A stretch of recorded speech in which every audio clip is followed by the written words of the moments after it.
Magsisimula tayo sa isang tanong na siguro napansin mo na rin, lalo na kung matagal ka ng bahagi ng isang simbahan.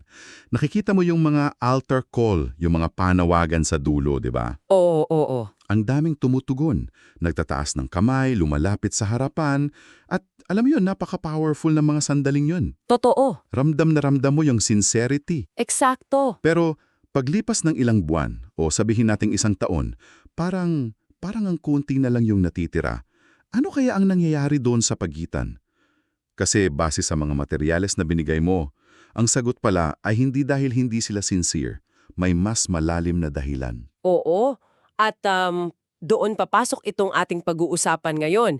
Itong nakatagong arkitektura sa likod ng isang pananampalatayang tumatagal. Sige, buksan natin yan. Sinasabi ng mga sources natin na yung agwat na yon sa pagitan ng desisyon at ng pananatili ay nasa uri ng ating pananalangin. Alamin natin ngayon kung paano yung tinatawag na biblical and strategic intercession ay hindi lang basta isang gawain. Hindi lang checklist. Hindi lang checklist. Ito pala yung mismong pundasyon. Yung pundasyon na humuhubog sa mga taong hindi lang nagsisimula ng malakas, kundi tumatakbo ng matatag hanggang sa dulo. Okay, sige, simulan natin dito. Sabi sa mga sources mo, we have mastered the moment. Ang galing nating mag-set up ng worship experience, ng mga sermon na nakakaantig ng damdamin. Nakakaiyak, di ba? Oo, pero pagkatapos ng moment na yon, kapag humupa na yung music, bumalik na sa realidad ng Lunes, doon na nagkakatalo. Ayun na nga. At ang term na ginamit nila na sa tingin ko ay napaka-accurate ay sincere but fragile. Sincere but fragile. Tapat sila. Totoo yung naramdaman nila noong sandaling yun, walang duda. Pero marupok. At dahil marupok, kapag dumating na yung mga pagsubok o kahit yung simpleng pagkakabosam, madali silang bumibitaw. Parang ardik. Parang walang ugat. Eksakto. At sinasabi ng source, hindi ito failure ng preaching, kundi failure ng formation. Paghubog. Ng paghubog doon tayo nagkukulang. Ikinumpara pa nga ito sa talinghaga ni Jesus tungkol sa mga hasik. Yung sa mababatong lupa. Yun, para daw silang yung binhi na nahulog sa mababatong lupa. Mabilis tumubo dahil sa init ng emosyon, pero dahil mababaw lang yung lupa, walang lalim yung ugat, kaya sa unang bugso ng init ng araw yung mga problema, nalalanta agad. Dito ako nagiging interesado. Kasi yung salitang intercession o pamamagitan, ang unang pumapasok sa isip ko ay parang isang spiritual transaction. Okay. Sources o may mas malalim pa? Napakagandang tanong yan kasi dyan mismo nagkakamali ang marami sa atin. Alam mo, ang ganda nung pagkasabi dito, what's fascinating here is ipinapakita ng mga source na sa Biblia, ang panalangin ay hindi primarily a transaction. Okay, so hindi siya transaksyon. Ano siya? Ito ay isang alignment. Isang pakikiisa sa kalooban ng Diyos at ang pangunahing layunin nito na baka ikagagulat ng iba ay hindi para baguhin ang isip ng Diyos. Teka. Hindi para baguhin ang isip ng Diyos. Hindi, kundi para hubugin at baguhin ang puso, isip at karakter ng taong nananalangin. Ito ay proseso ng pagbabago mula sa loob palabas. Nako, guilty ako dyan. May panahon na ang prayer journal ko mukhang listahan ng ipapamili sa grocery.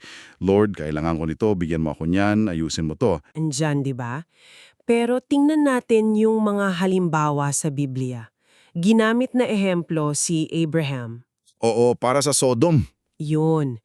Isipin mo yung isang tao nakikipagtawaran sa Diyos. Paano kung may 50? Paano kung 40?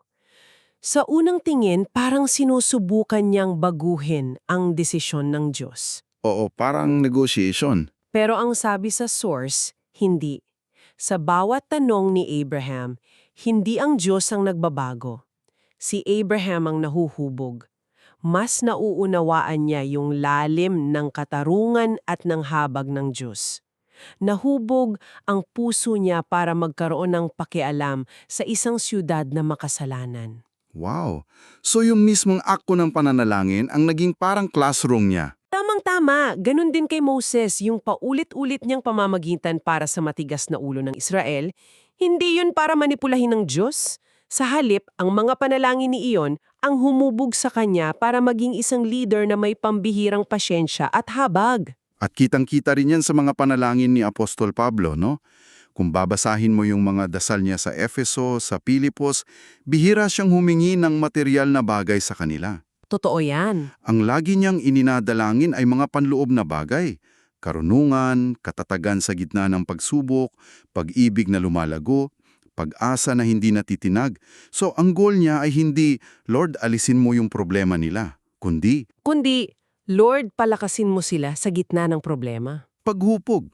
Formation talaga. Yun ang susi. Teka, habang pinag-uusapan natin yan, may kumokonekta sa isip ko. Parang may napapansin akong isang pattern dito.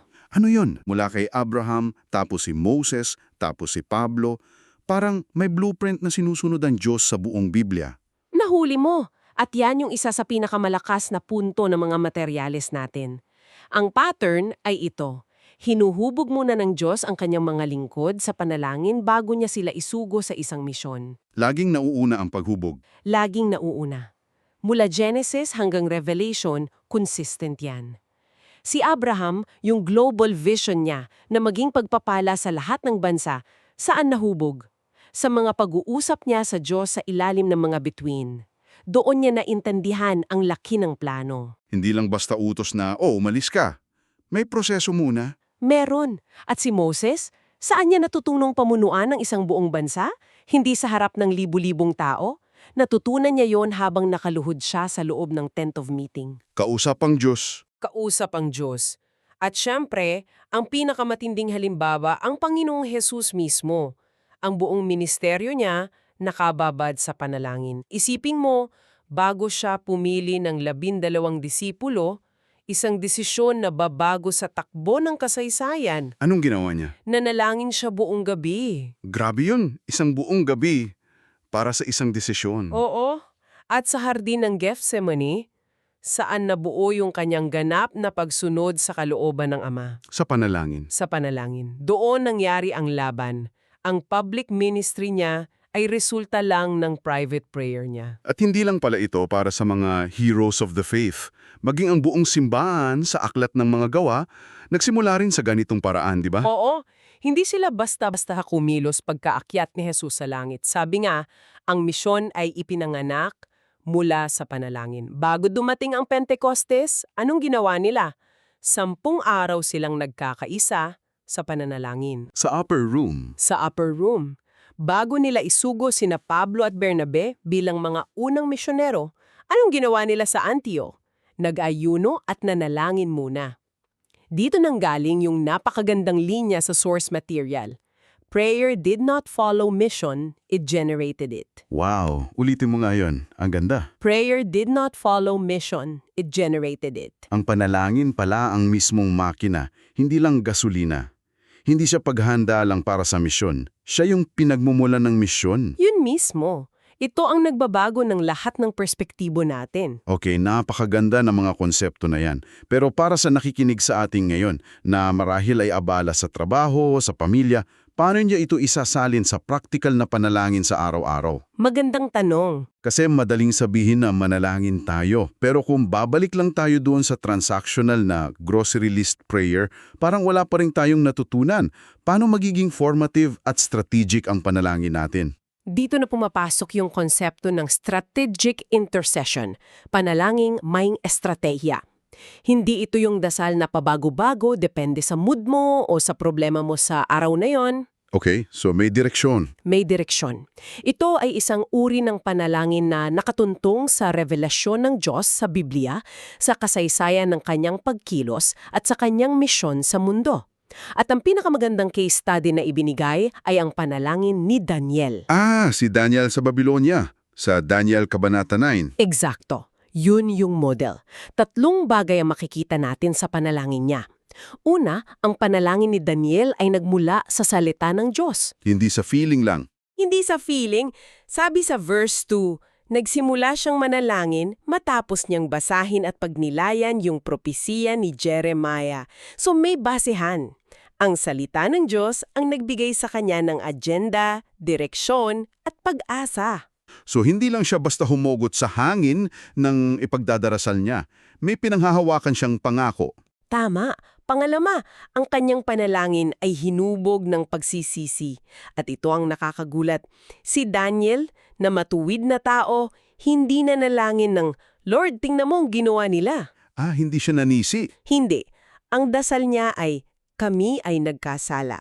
Kami ay nagrebelde. Ginamit niya ang salitang kami. Inako niya ang kasalanan ng buong bansa. Yun ay isang posturang matinding pagpapakumbaba. At pangatlo? At pangatlo, na konektado sa lahat ng to, ang panalangin ni Daniel ay nakatuon sa mas malaking plano ng Diyos. Hindi siya nanalangin para sa personal na kaginhawaan. Tandaan natin, mataas ang posisyon niya sa Babylonia eh. Ang buong puso ng panalangin niya ay para sa katuparan ng pangako ng Diyos, para sa kanyang bayan at para sa reputasyon ng pangalan ng Diyos. Ang sentro ay ang Diyos at ang kanyang plano. Pero teka, may tanong ako dyan. So, ibig sabihin ba nito, mali na ipagdasal natin yung mga personal na pangangailangan natin? Yung para sa pamilya nating may sakit? O yung pambayad ng tuition fee? Napakahalagang tanong yan. Hindi ibig sabihin na mali. Malinaw sa Biblia na gusto ng Diyos na dalhin natin sa Kanya ang lahat. Give us this day our daily bread, di ba? Oo. Ang itinuturo dito ay hindi ang pag-alis ng personal na panalangin, kundi ang pagbabago ng ating pundasyon sa pananalangin. Okay. Pundasyon. Oo. Isipin mo na isang bahay ang prayer life mo. Kung ang pundasyon ng bahay na yan ay ang salita at ang malaking plano ng Diyos, yung panalangin ni Daniel, yung mga kwarto para sa personal na pangangailangan ay mailalagay sa tamang perspektibo. So hindi sila yung nagiging sentro ng buong bahay. Eksakto. Dahil nakatayo sa mas matibay na pundasyon, ang panalangin natin ay hindi nagiging reaktibo o puno ng pagkabalisa. Nagiging matatag ito, may kalinawan at may tibay. Ito ang uri ng panalangin na humuhubog sa mga taong hindi lang sincere but fragile, kundi sincere and resilient. Sincere and resilient, ang ganda. So, kung pagtatagni-tagniin natin lahat ng ito, hindi lang pala ito pagbabago ng teknik. Ito ay isang parang fundamental shift sa buong pananaw natin. Isang revolusyon, kumbaga. Oo, mula sa pagtingin sa panalangin bilang isang kaganapan o isang moment tulad ng altar call, patungo sa pagbuo ng isang kultura ng panalangin. Kultura, yun ang salita. At ang goal pala ay hindi para manalangin ng mas malakas o mas emosyonal, kundi para manalangin ng may karunungan na nakahanay sa salita at sa mga layunin ng Diyos. Yun ang pinaka-bottom line. At iiwan namin sa iyo ang isang tanong na mula mismo sa mga materyales na ito para iyong pagnilayan.